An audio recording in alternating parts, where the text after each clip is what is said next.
자, 오늘 오후에 다 같이 읽으실 성경 말씀은 요한복음 14장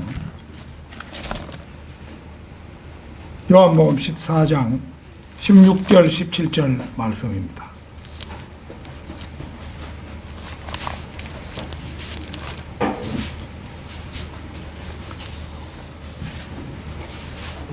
요한복음 14장 16절 17절 말씀 다 찾으신 줄 알고 받들어 읽겠습니다.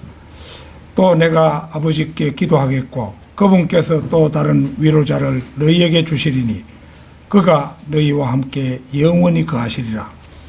진리의 영인 그를 세상은 영접할 수 없으니 이는 세상이 그를 보지도 못하며 또한 알지도 못하기 때문이라. 그러나 너희는 그를 아나니 이는 그가 너희와 함께 거하시며 또 너희 안에 계실 것임이라. 자, 이번 시간에는 성령님은 무슨 일을 하시는가? 성령님은 무슨 일을 하시는가? 이런 제목으로 말씀을 드리겠습니다. 오늘 우리에게 주신 본문 말씀을 말씀하시기 전에 이제 그 바로 앞 15절에서 주님께서는 이렇게 말씀하셨습니다. 너희가 나를 사랑하면 나의 계명들을 지키라. 그렇다면 이 주님께서 말씀하신 나의 계명이 무엇인가 하는 점입니다. 마가복음 12장 30절 31절을 보겠습니다. 마가복음 12장 30절 31절입니다. 너는 네 마음을 다하고 혼을 다하고 생각을 다하고 힘을 다하여 주 너희 하나님을 사랑하라. 이것이 첫째 계명이니라. 둘째는 이와 같으니 곧 네 이웃을 네 자신과 같이 사랑하라는 것이라. 이들보다 더 큰 다른 계명은 없느니라고 하시니라. 주 예수 그리스도께서는 너희가 나를 사랑하면 이 계명을 지키라고 말씀하십니다. 이 말의 뜻은 이 계명을 지키느냐 안 지키느냐에 따라 우리가 주님을 사랑하느냐 사랑하지 않느냐에 대한 시금석이 된다는 의미입니다. 또 내가 아버지께 기도하겠고 그분께서 다른 위로자를 너희에게 주시리니 그가 너희와 함께 영원히 거하시리라. 이 말씀은 주님의 약속입니다. 즉 너희가 나를 사랑하면 나의 계명들을 지키는 말씀을 이행하면 다른 위로자를 주시고 그 위로자가 우리와 함께 영원히 거하신다는 것입니다. 제가 찬송가 작사한데 거기서 이제 성령님에 대한 작사를 했잖아요. 고향 땅 부모 형제 결연히 뒤에 두고 신실한 늙은 종을 리브카가 따라가듯 이렇게 했는데 신실한 늙은 종이 엘리에셀이었죠. 성령님의 예표가 되는 그런 분이기 때문에 신실한 늙은 종을 리브카가 따라가듯 리브카는 교회의 예표잖아요. 그래서 우리는 다 이제 신랑인 이제 리브카는 신랑인 이삭을 맡기 위해서 이제 먼 길을 떠났지만은 우리는 우리의 신랑이신 예수 그리스도를 만나기 위해서 지금 성령님의 인도하심을 받아서 먼 길을 가고 있는 것입니다. 그래서 이 위로자가 여기 이제 본문 말씀에서 위로자가 누구인가? 이제 요한복음 14장 26절을 한번 보겠습니다. 요한복음 14장 26절.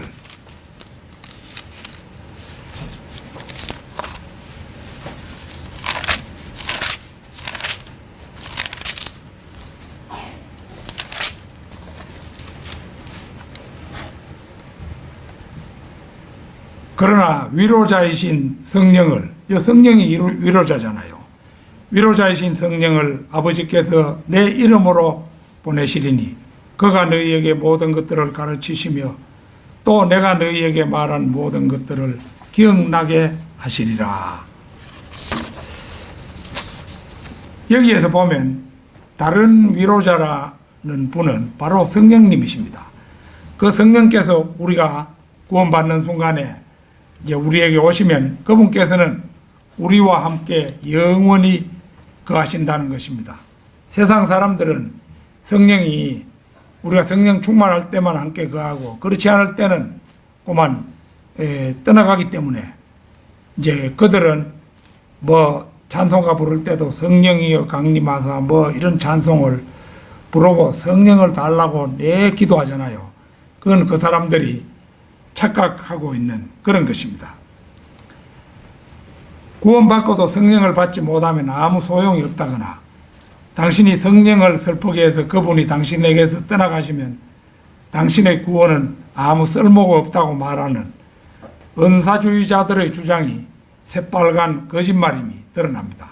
왜냐하면 우리가 구원받는 순간 우리는 성령을 우리 안으로 맞아들일 뿐만 아니라 우리는 그분을 모시고 그분과 함께 살게 되기 때문입니다. 오늘 본문 말씀 17절에 보면 진리의 영인 그를 세상은 영접할 수 없으니 이는 세상이 그를 보지도 못하며 또한 알지 못하기 때문이라. 그러나 너희는 그를 아나니 이는 그가 너희와 함께 거하시며 또 너희 안에 계실 것임이라. 성령이 우리 함께 거하시면서 우리 안에 계신다는 것이요. 그래서 성령께서는 위로자 말고도 다른 이름을 또 이제 갖고 있는데 진리의 영이라는 이름이죠. 그뿐이 아닙니다. 로마서 8장 9절도 한번 보겠습니다. 로마서 8장 9절입니다.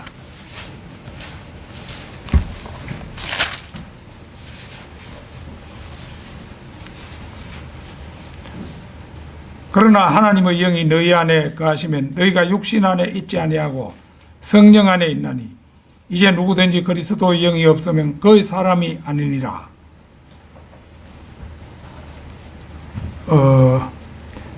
좀 더 읽겠습니다. 만일 그리스도께서 너희 안에 계시면 몸은 죄로 인하여 죽은 것이나 성령은 의로 인한 생명이니라.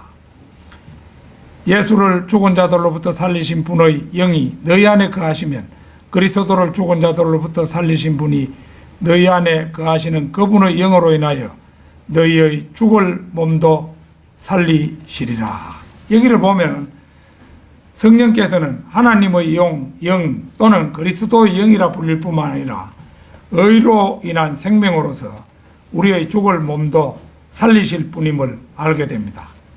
진리의 영인 그를 세상은 영접할 수 없다고 오늘 본문 말씀 17절에서 말하고 있죠. 주님께서는 세상은 진리의 영인 성령을 영접할 수가 없다고 말씀하십니다. 그리고 그 이유를 이는 세상이 그를 보지도 못하며 또한 알지 못하기 때문이라고 그렇게 말씀하십니다. 그렇다면 세상은 왜 그분을 보지도 못하고 알지도 못하겠습니까? 성령께서는 영이시기 때문에 육신적인 눈으로는 절대 보이지 않기 때문입니다. 즉 성령께서는 영적인 눈으로만 볼 수 있는 분이신 것입니다. 요한 1서 2장 16절을 찾겠습니다. 요한 1서 2장 16절. 이는 세상에 있는 모든 것이 육신의 정욕과 안목의 정욕과 생의 자랑이요 아버지께 속한 것이 아니라 세상에 속한 것이기 때문이라. 그 다음에 5장 19절도 한번 보겠습니다. 요한일서 5장 19절.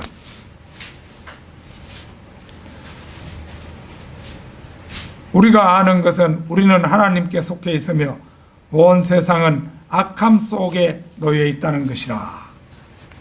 세상에 있는 모든 것이 아버지께 속한 것이 아니라 세상에 속한 것이며 또 세상은 악함 속에 놓여 있기 때문에 성령을 알지 못하게 되는 것입니다. 그러나 너희는 그를 아나니 이는 그가 너희와 함께 거하시며 너희 안에 계실 것입니다. 그런데 오늘 본문 말씀을 보면 너희는 그를 아나니 이렇게 말씀하십니다. 왜 그러냐 하면 그가 너희와 함께 거하시며 너희 안에 계실 것이기 때문이라는 것입니다. 이제 이러한 성령님에 대한 기초 지식을 가지고 성령께서 하시는 일을 몇 가지로 살펴보고자 합니다. 성령님은 무슨 일을 하시는가? 첫째로 성령님은 예수 그리스도에 관하여 증거하시는 분이라는 것입니다. 요한복음 15장 26절을 찾겠습니다. 요한복음 15장 26절입니다.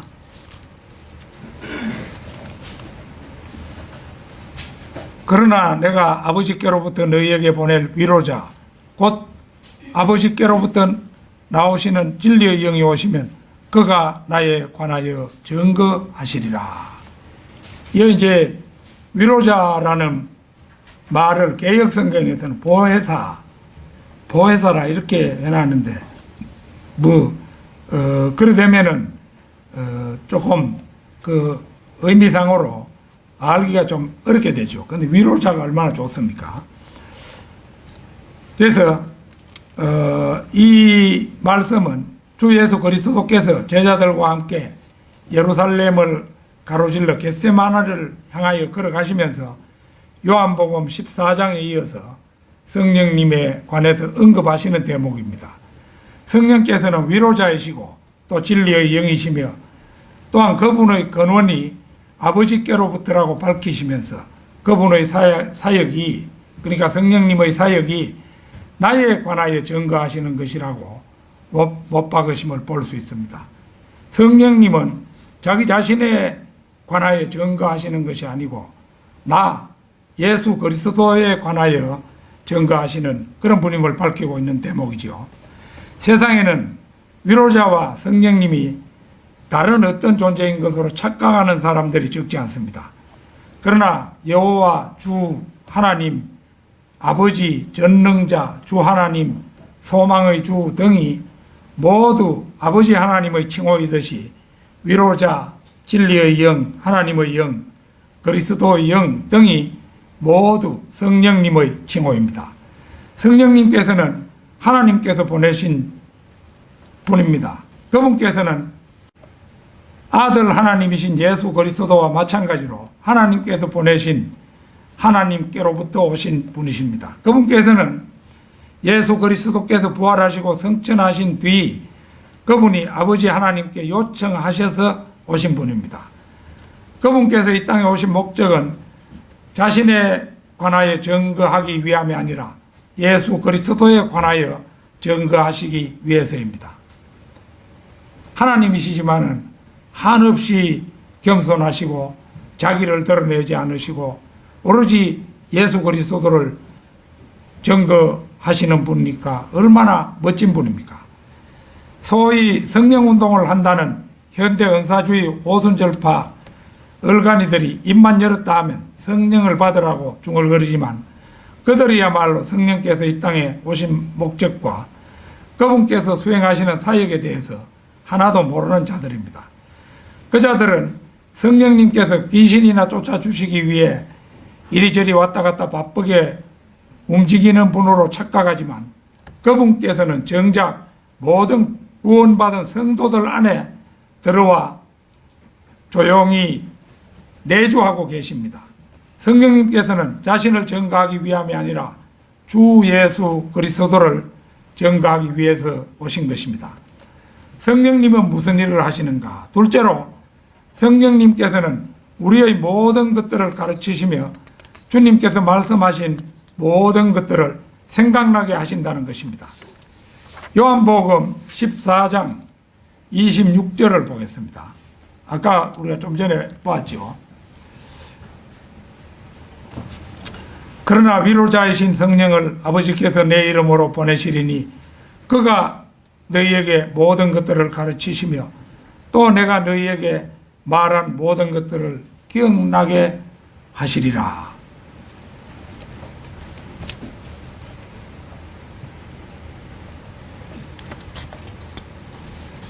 이 말씀에 따르면 사도, 선지자, 목사, 교사가 있어 왔지만 하나님의 말씀에 대해서 사람은 아무것도 가르칠 수 없고 우리를 가르치시는 분은 성령이라는 사실입니다. 사도행전 8장에서 에티오피아 사람 네시가 빌립에게 이런 고백을 하는 것을 볼 수 있죠.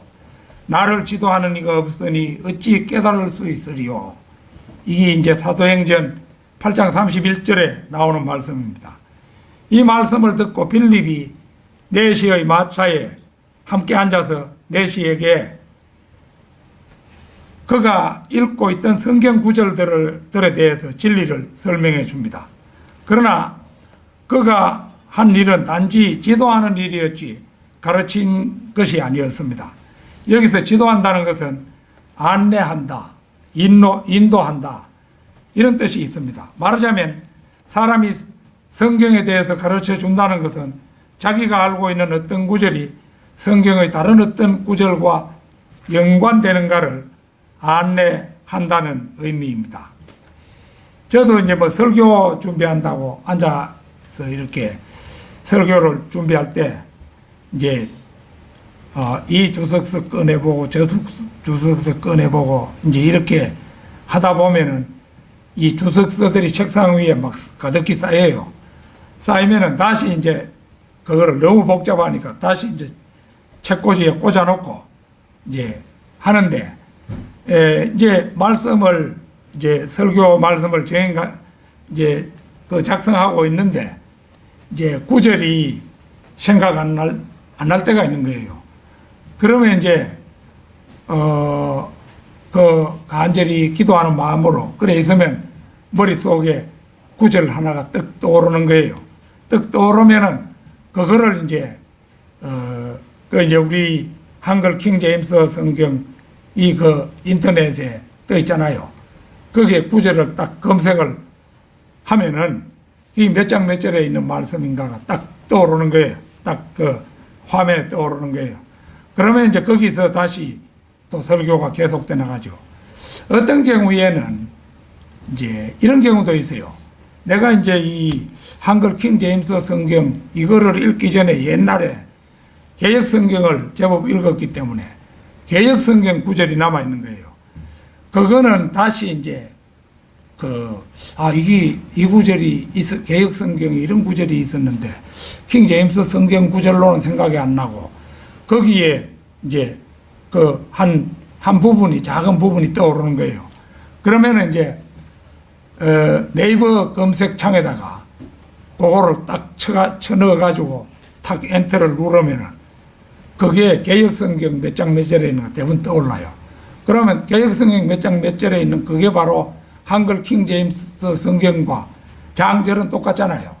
그러면 다시 이제 한글 킹 제임스 성경으로 돌아가서 다시 이제 찾아보고 설교를 작성하고 이렇게 합니다. 그 이제 성령님께서도 이제 마찬가지입니다. 요한복음 16장 13절 한번 보겠습니다. 요한복음 16장 13절. 그러나 진리의 영이신 그분이 오시면 너희를 모든 진리로 인도하시리라. 그분은 자신에 관하여 말씀하지 아니하시며 무엇이나 들은 것을 말씀하실 것이요. 들은 것을 말씀하실 것이요. 요는 읽은 것을 말씀하실 것이요. 요런 내용도 그 요 말씀 속에 있는 겁니다. 무엇이나 들은 것을 말씀하실 것이요. 또 너희에게 다가올 일들을 알려주시리라.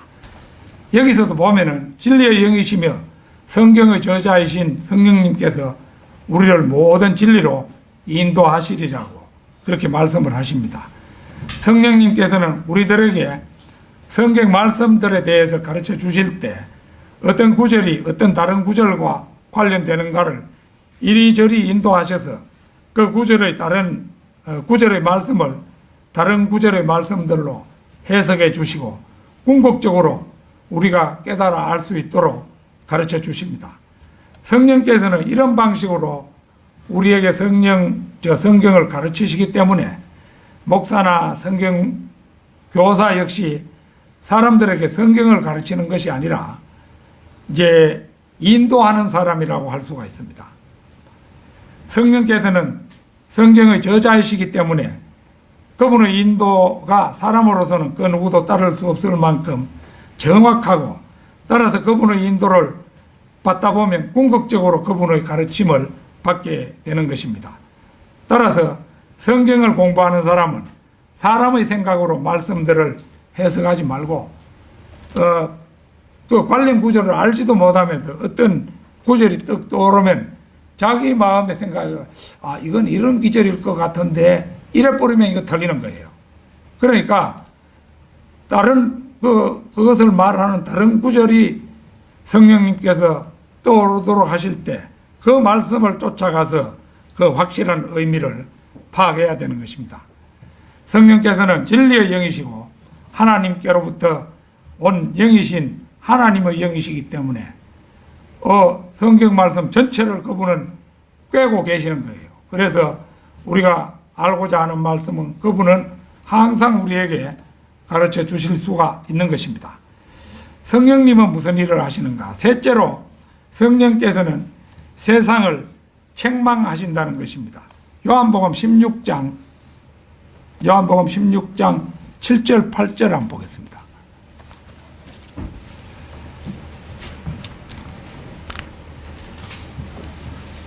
그러나 내가 진리를 너희에게 말하노니 내가 가는 것이 너희에게는 유익하니라.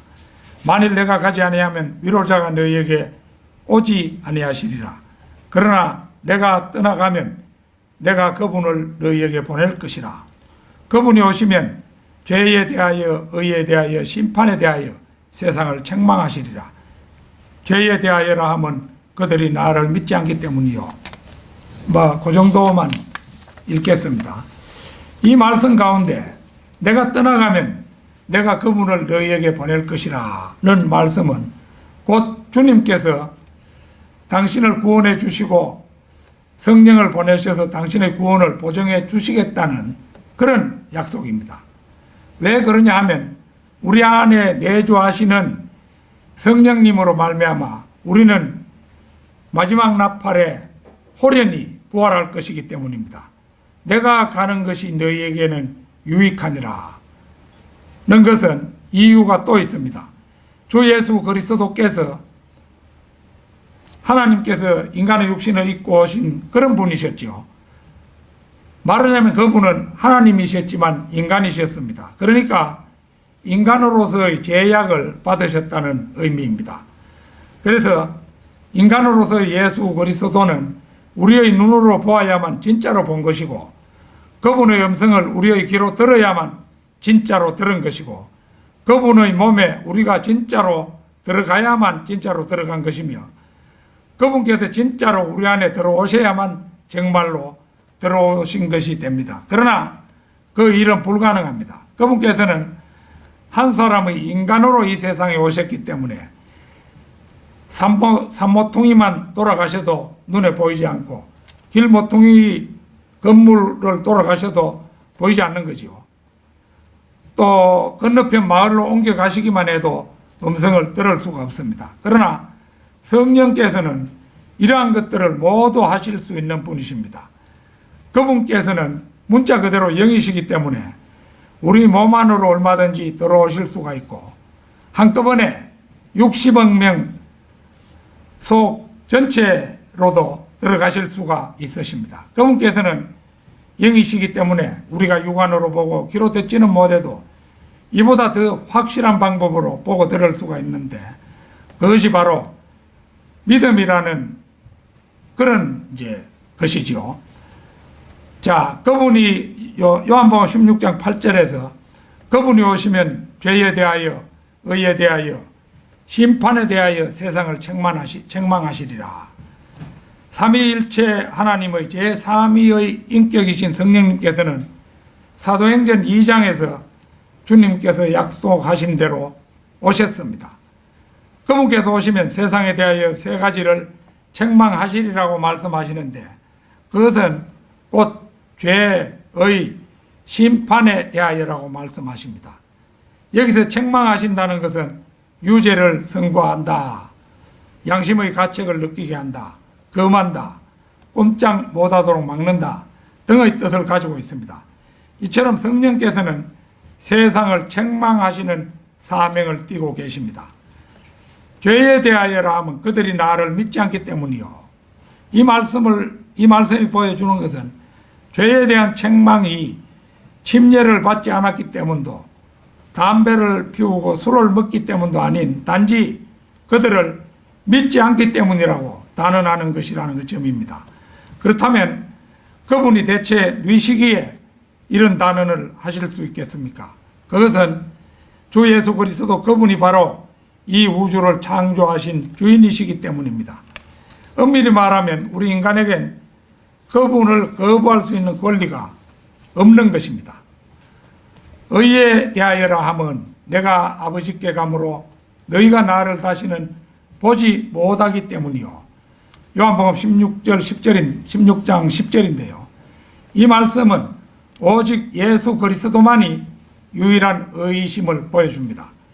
이것은 그분께서만 죽은 자들 가운데서 부활하심으로 입증되었습니다. 그리고 그분께서 아버지께 가므로 너희에게 나를 다시는 보지 못하기 때문에 입증이 됩니다. 의가 아닌 사람은 누구도 아버지께로 갈 수가 없기 때문입니다.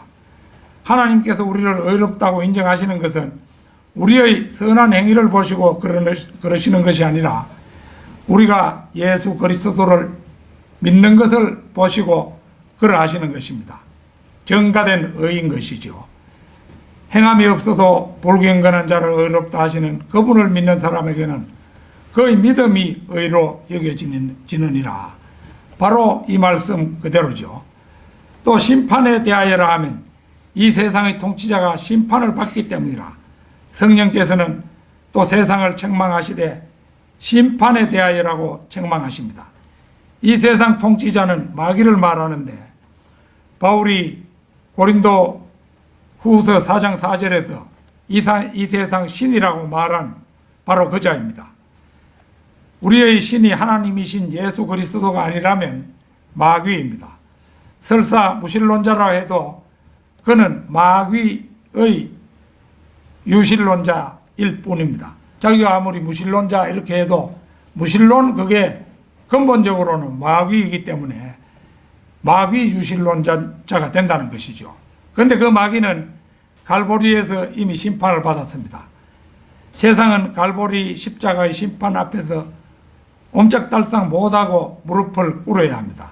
성령께서는 이 세상의 통치자가 심판을 받기 때문에 갈보리 십자가를 가리키시며 세상에게 대하여 책망을 하시는 것입니다.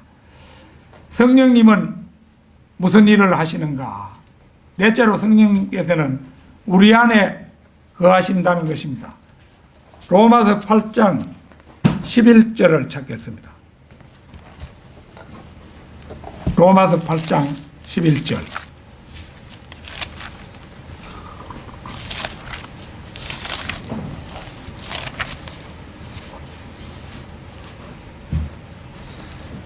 예수를 죽은 자들로부터 살리신 분의 영이 너희 안에 거하시면 그리스도를 죽은 자들로부터 살리신 분이 너희 안에 거하시는 그분의 영으로 인하여 너희의 죽을 몸도 살리시리라.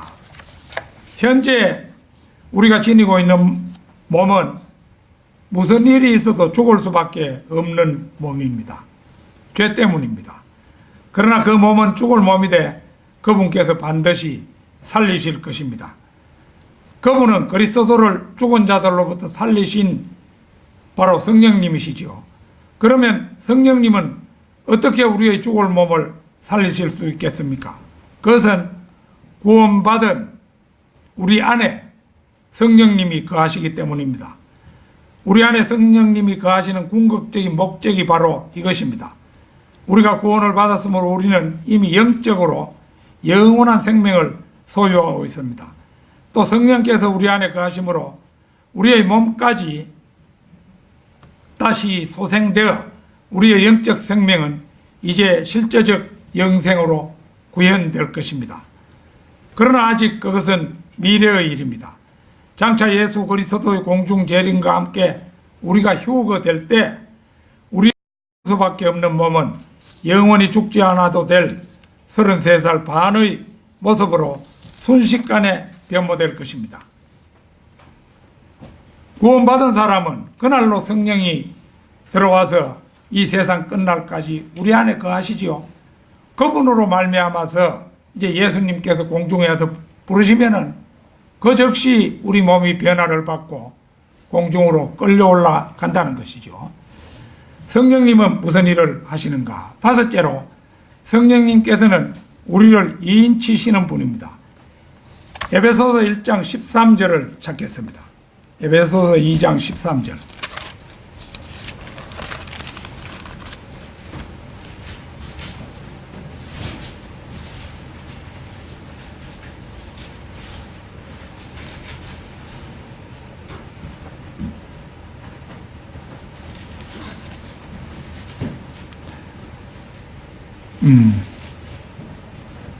이게 성경 구절이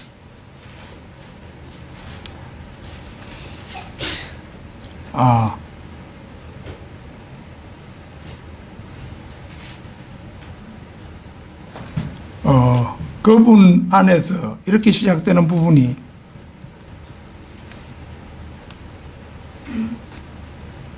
잘 안 보이네요. 그러면 들으십시오. 에베소서 1장 13절이에요. 2장 13절에서 아무리 찾아도 거기 없네요. 번지수가 다르니까 안 되네요.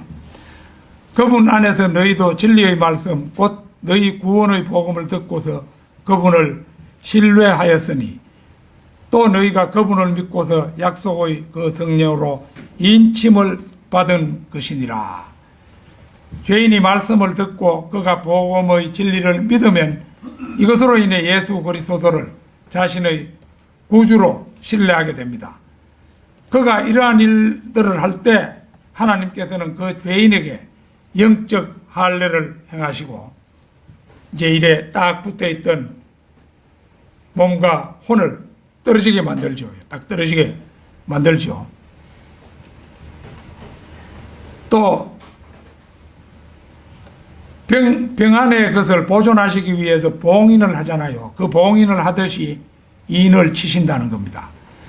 그는 값주고 사신 그 소유를 구속하기까지 보호되며 구속의 날까지 인치심을 받는 것입니다. 그러니까 한 번 구원을 받으면 그거는 없어지지 않는 거예요. 구원이 뭐 있다가 없다가 이렇게 하는 것이 아니죠. 그러니까 한 번 인침을 받으면 그것은 영원한 것입니다. 모든 것은 분명합니다. 고린도전서 6장 20절을 찾겠습니다. 고린도전서 6장 20절.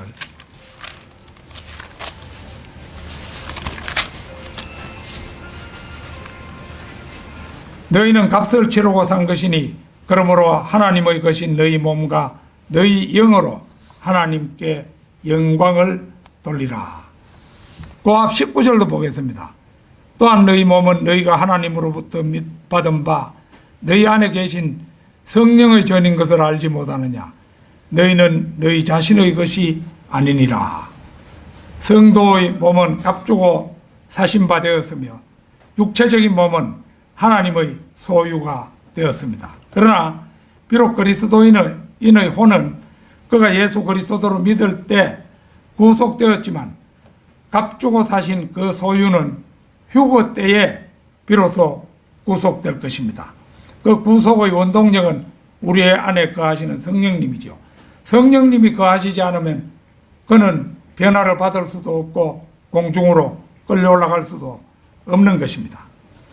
성령님은 무슨 일을 하시는가? 여섯째로 성령께서는 우리를 인도하신다는 겁니다.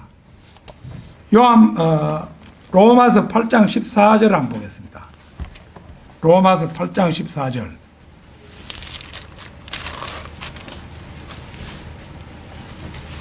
무릇 하나님의 영으로 인도함을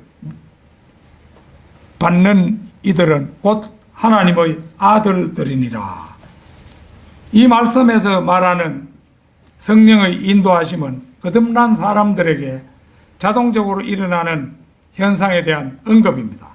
성령님은 우리가 거듭나는 순간 우리 안으로 들어와 우리 안에 거하시면서 우리를 인도하고 안내하시며 결국에는 우리를 하늘의 본향으로 인도하실 것입니다.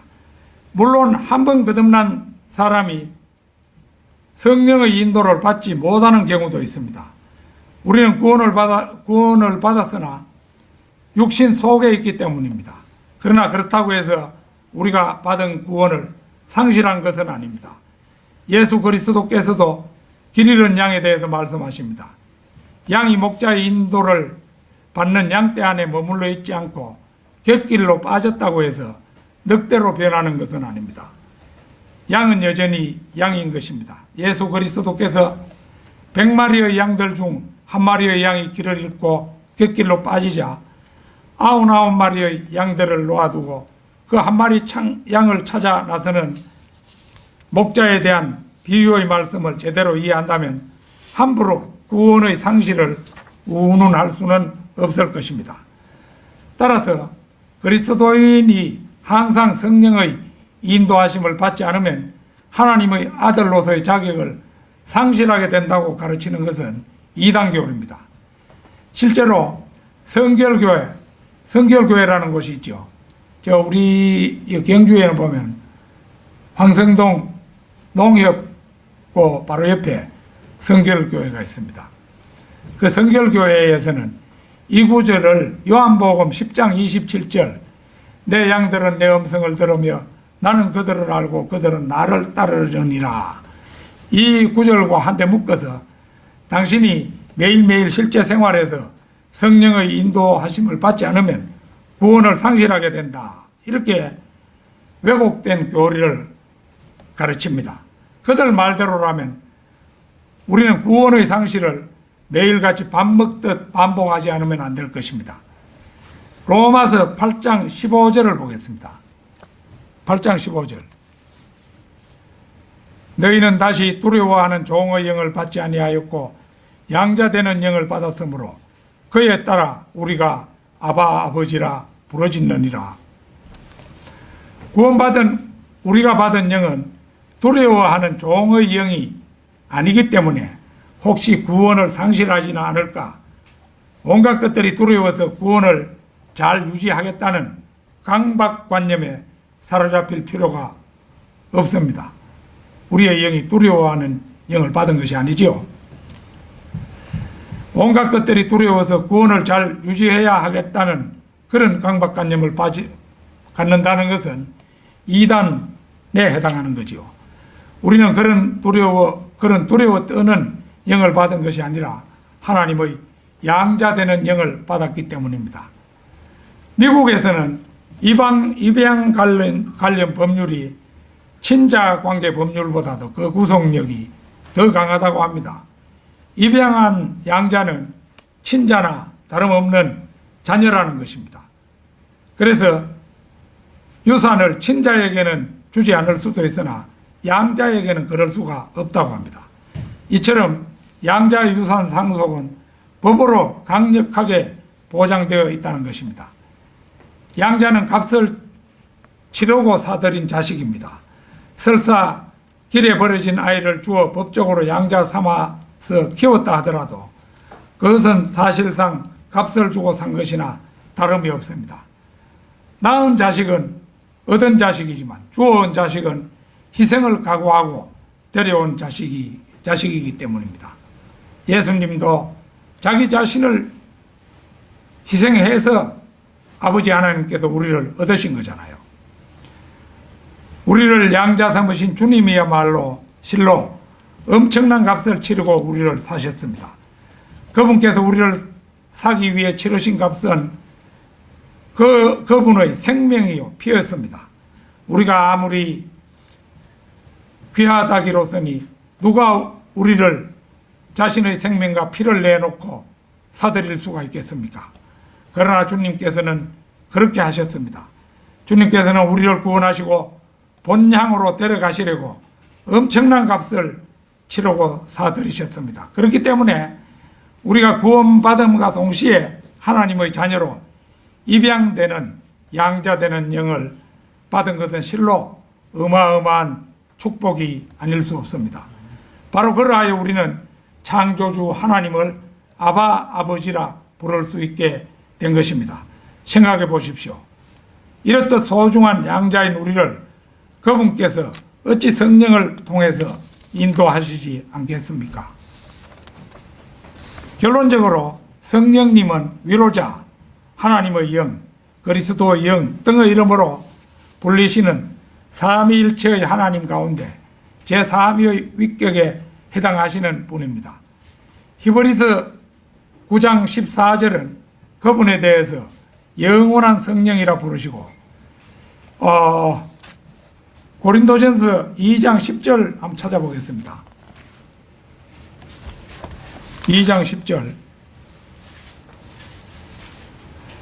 그러나 하나님께서 이것들을 우리에게 그의 영으로, 그의 영이 성령이죠. 그 영으로 나타내셨으니 이는 성령께서는 모든 것, 심지어 하나님의 깊은 것들까지도 통달하시기 때문이라. 그러니까 이 성령께서는 모든 것, 심지어 하나님의 깊은 것들까지도 통찰하신다고 말을 하고 있습니다. 시편 139편 7절도 한번 보겠습니다. 시편 139편 7절.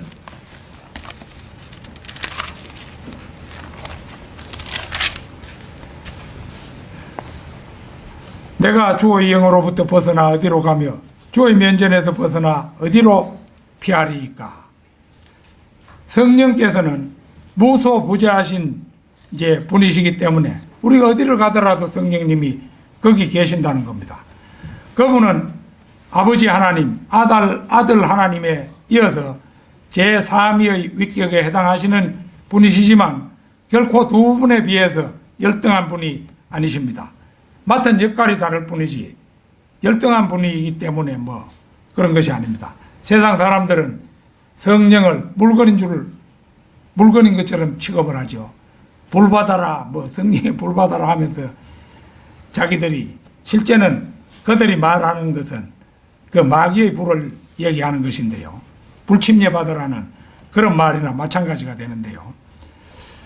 그래서 다만 항상 이제 이 성령님께서는 자신을 내세우지 아니하시고 아들 하나님을 증거하시는 겸손한 분이시죠. 또한 요한계시록 11장 11절에서 보듯이 죽은 정인들을 살리시기까지 하는 전능하신 분이 바로 성령 하나님이신 것입니다. 자, 그 오늘 본문 말씀을 한 번 더 보겠습니다.